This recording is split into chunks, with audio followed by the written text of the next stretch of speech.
Hindi lang po ang Pangulo ang may insertion sa budget.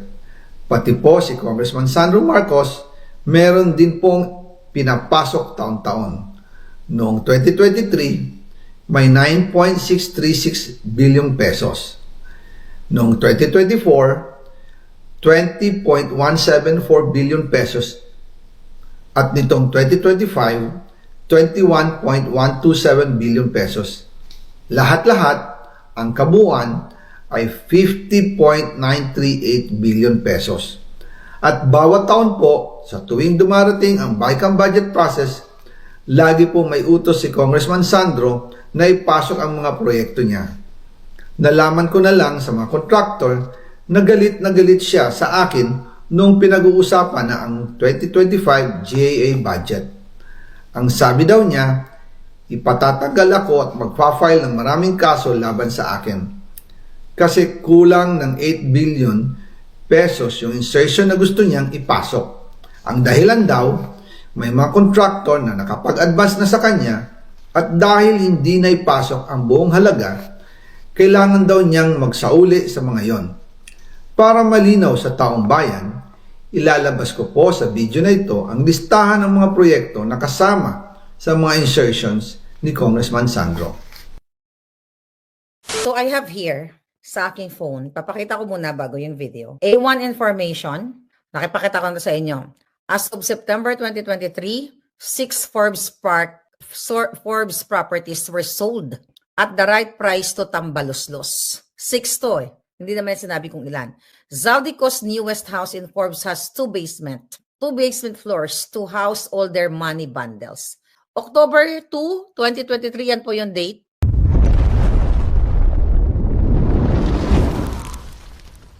Ayan, nakita niyo yung date. Wait, A1, ayan, nakita niyo sa taas, October 2, ayan, di ba? October 2, ayan yung information. Pasabog ko to 2023.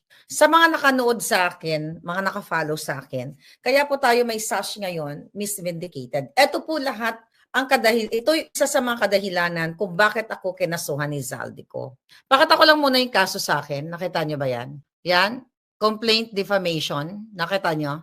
Available naman yan public. Final yan last year at ng kanyang asawa. Okay, defamation case. Kasi nga siraan ko daw sila, hindi daw totoo na magnanakaw sila sa Kaban ng Bayan. Ito po yung video. Bahay sa Paris at Forbes Park ni Zaldico, taguan ng pera ng bayan ko versus Villanueva. Ay may nag-message sa akin na nasa circle din nila.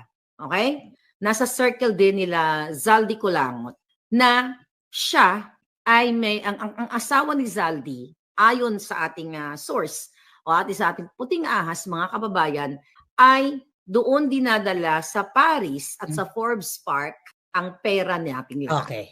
Pera ng bayan. Tama? So may nag-message sa akin, naikwento ko na to sa inyo, na-expose na natin. Di ba? Pasok na pasok. Inamin na mismo ni Zaldico kaya sabi ko, oh my God, nag-match yung aking expose na siya ay nagde-deliver ng bahay. Ito yung kinasa niya sa akin. Exactly.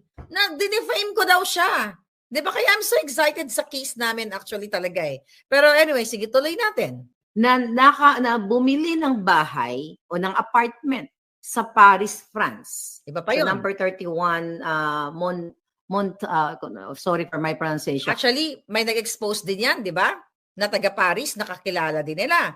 Napag-usapan na natin yan, pero nire-recap lang natin na nag-match lahat yung ating expose.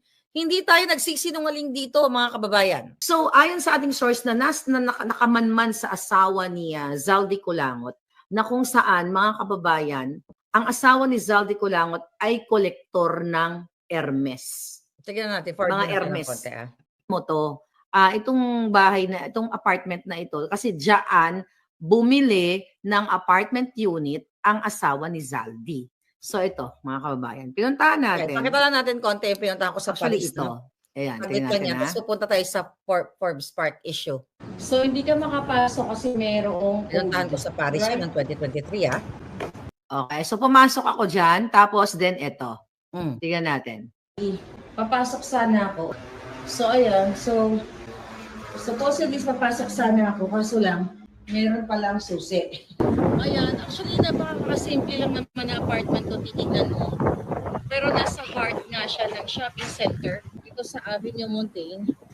Ayun, nakikita nyo number 31. Tignan natin. So ito na yun. Ito na yung ginagawa ni Zaldi Colangot, ni Lisa, lahat yan sila para atakihin tayo para nga naman mas mangibabaw yung kanilang kasinungalingan. Okay? Na chairman ng Committee on Appropriations, hawak nila ang budget ng Pilipinas, mga kababayan.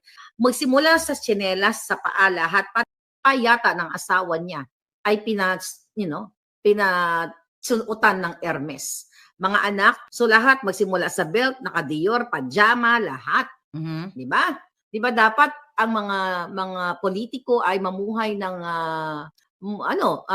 modest kind of life. Simple lang. Paano sila magiging simple kung hawak nila ang trilyones na budget natin? Na bumili ng bahay, bumili sa Forbes Park. Okay? September ko pa to inulat sa inyo eh. Nire-remind ko lang kayo.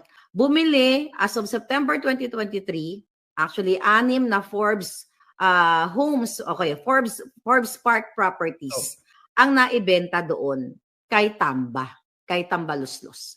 6 po na bonggang-bonggang bahay sa Forbes Park. Ang pagkakaalam ko, pag ginugel mo ang mga bahay sa Forbes Park, pinakamahina ang 1 bilyong piso. So kung 6, let's say kung paimbisigahan ng talaga hindi ko alam kung sino pang matino sa buwakan ng inang puting administration. This is 6 Forbes Park properties o Forbes properties.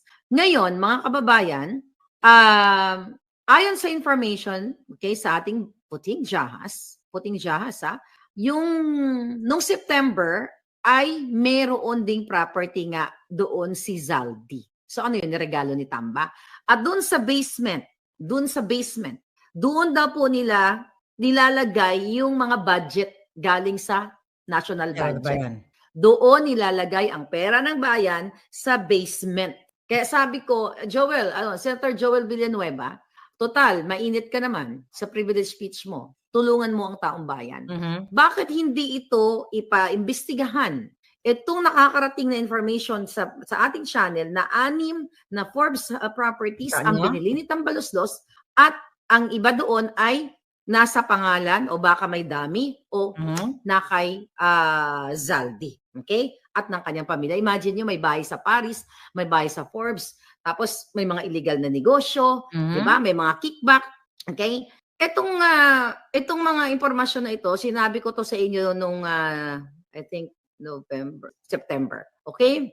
Mga palangga na lahat ng infrastructure projects sa Congress ay dumadaan sa kamay ni Zaldi Colangot, Congressman Zaldi Colangot, at Congressman Edwin Guardiola, bagong pangalan to, Congressman Edwin Guardiola, and Congressman Momo. Nakita niyo yung mga pangalan? Ito yung sinasabi ko sa inyo na in-expose ko na sa inyo matagal na panahon. Congressman na contractor ngayon, si CWS Party List Representative Edwin Guardiola.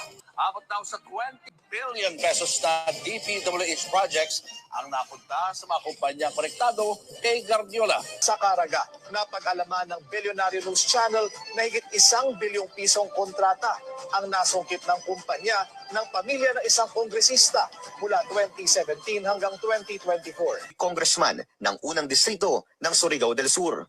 Siya si Congressman Romeo Momo. Kasi pinapakita ko sa inyo yung timeline ng pag-expose ko sa inyo.